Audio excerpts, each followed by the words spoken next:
Maligayang pagbabalik mga kasolid. Manny Pacquiao dismayado.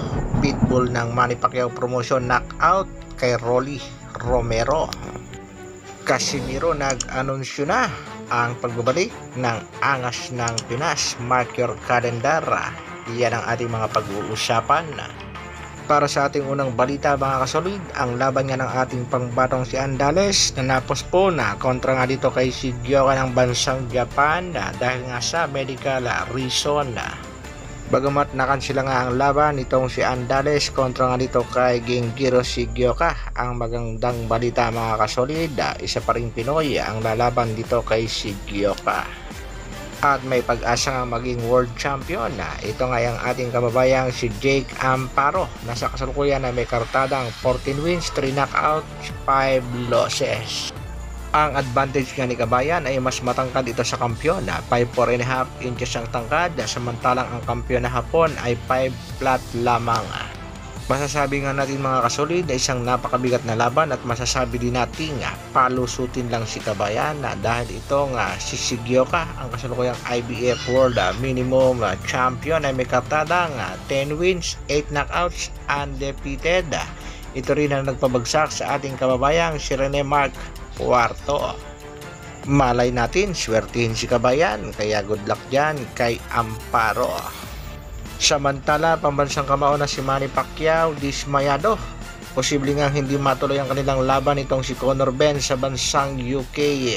100% yan dahil nananatiling ban itong si Conor Benn sa bansang UK.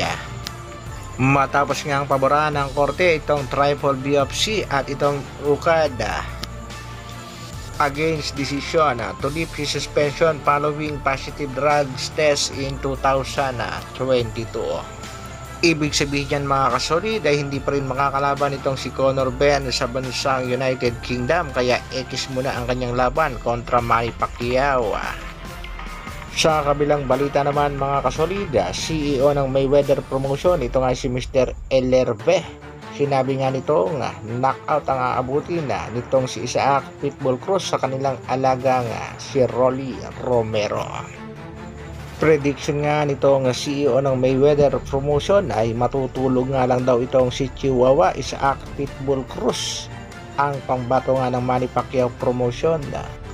Tiwalang-tiwala daw sila sa kasalukuyan dahil daw sa napakagandang training nitong si Rolly Romero. At masyado nga daw maliit itong si Pitbull Isaac Cruz. Ito nga si Rolly Romero ang kasalukuyang may hawak ng WBA World Super Lightweight title. May tangkad nga ito mga kasolid na 5'8", at sa kasalukuyan ay may kartadang 15 wins, 13 knockouts, isa lang ang talo. Samantalang ito namang pambato ng MP Promotion na si Pitbull Isaac Cruz, 5'4" lamang ang height nito mga kasolid, at sa kasalukuyan din ay merong kartadang 25 wins, 17 knockouts, nakatikim na ng 2 talo. Sino sa tingin nyo mga kasolid ang mananalo sa bakbakan? Ang kanilang laban ay gaganapin ngayong March 30. Para sa akin mga kasolid, in favor of Rolly Romero, 60-40 nga tayo dyan. Para naman sa ating huling balita mga kasolid, update tayo sa ating pambatong si Cuadro Alas, Janel Casimiro. Trending at viral sa kasalukuyan ang tambalang Casimiro at ang kanyang bagong diwata. Umani nga ito mga kasolid ng million views. At para sa kaalaman ng lahat, naka-jackpot na naman si Angas ng Pinas dahil batang-bata nga naman, 22 years old pa lamang. At syempre mga kasolid, update din tayo sa papalapit na laban ng ating pangbatong si Cuadro Alas, Janriel Casimiro. Sa latest post nga nitong si Cuadro Alas, it's my boy, brother coach nga ng ating pangbatong si Angas na si Kuya Lods Jason Casimiro. Kinumpirma na nga ang pagbabalik ng ating pangbatong si Alas. Ibig sabihin yan mga kasolid, tuloy na tuloy ang laban ng ating pangbatong si Janel Casimiro. Hindi katulad ng sinasabi ng mga kritiko, haters at bashers na wala na nga daw laban ang ating pangbato. At for info pala mga kasolid, may announcement nga itong si Cuadro Alas, it's my boy, Kuya Lods Jason Casimiro. Ayon nga kay Jason, mark your calendar.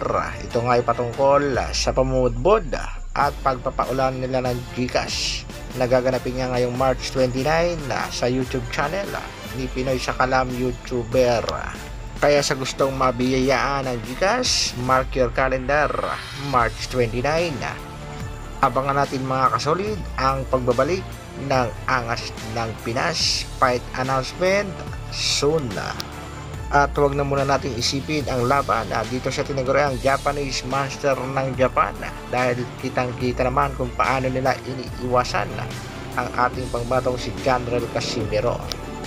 Alam kasi ng mga Hapon mga kasolid na kapag si Angas ng Pinas ang nakaharap ng Japanese Monster, siguradong may paglalagyan itong Hapon. Kaya nga naman pag may time, iwas lang. Hanggang dito na lang muna mga kasolid. Maraming salamat sa patuloy na pagsuporta at panonood. Isang like naman dyan, at sa mga bagong mapapadaan sa ating munting channel, share and subscribe na rin. Mabuhay Dr. Alvin Vlogs.